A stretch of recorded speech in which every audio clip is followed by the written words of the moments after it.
Book 258. Good morning, good morning. Welcome back to Morning Motivation with Matthew Daniels, and today I'm going to tell you guys about the prince, the bird, the gorilla, and the snake. That's right, the prince, the bird, the gorilla, and the snake. But what is Matthew Daniels talking about?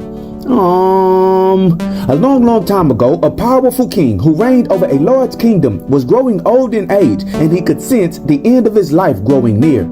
This king, who is one of my ancestors no less, called his two sons to stand before him so that he might decide which one would rule the kingdom after his death.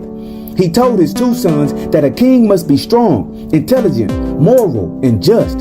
Indeed, it was much more than royal blood that made one fit to rule.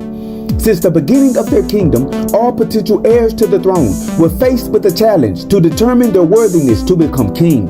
In order to be crowned king, a prince had to travel to the distant land at the very edge of the earth and retrieve the stone of power, and then bring it back to the kingdom.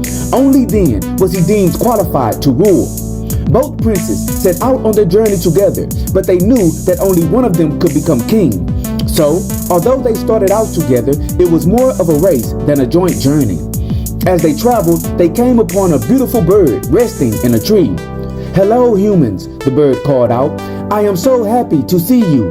I require your help. I desire to paint a picture for my wife, but as you see, I have no hands. Can you paint the picture for me, please?" One prince said that he had no time to help him, and he continued on his journey. The other prince, having compassion for him, stopped what he was doing to paint the picture, and then he continued on his journey. As he walked, he came upon a gorilla. "Hello," the gorilla said. "I need your help. Over there, in the center of the lake, there is a tree with the sweetest fruit.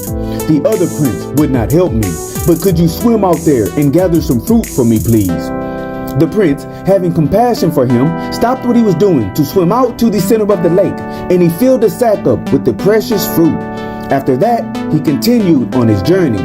As he walked, he came upon a snake. "Hello," the snake said. "I have an itch in the middle of my back that has bothered me for ages, but I do not have hands to scratch it. Can you scratch it for me, please?" The other prince would not. The prince, having compassion for him, stopped what he was doing to scratch his back, and then he continued on his way. Soon, the prince reached the edge of the earth, and he found his brother struggling to climb the steep mountain to reach the stone of power. The prince started to try and climb, but it was impossible. Then he felt something on his back. The bird, which he had helped to paint a picture, picked him up and flew him to the top of the mountain. The prince then noticed a giant-sized serpent guarding the entrance to the cave with the stone of power. As he wondered how to get past the snake, a smaller snake slithered by. The prince saw that it was the same snake he had helped scratch his back, and it was also the child of the giant snake. The smaller snake convinced the giant snake to let the man pass, and he happily continued on toward the stone of power. When the prince reached the stone, he tried to lift it, but it was far too heavy. Just then, the gorilla he had helped retrieve the sweet fruit showed up, and he picked up the stone of power for the prince. Then, he helped him to carry it all the way back to the kingdom. The prince presented the stone of power to his father, and his father held a celebration to honor his achievements.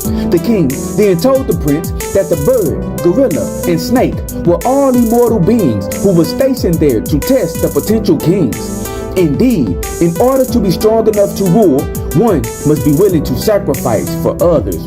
And so, the morning motivation of today is the prince, the bird, the gorilla, and the snake. So many of us want the best things that this life has to offer, but we are not willing to help others with the most insignificant of things. No one is worthy to have all that their heart desires if their heart is full of selfishness and greed. Today, if you want to be deemed worthy of achieving your goals, you must work to be the best version of yourself, and you must always strive to do that which is good. And remember, you are awesome, you are amazing, you are wonderful, and you are great. And you are going to change the world. I just hope I'm still alive to see it, family. I'm out. Good morning.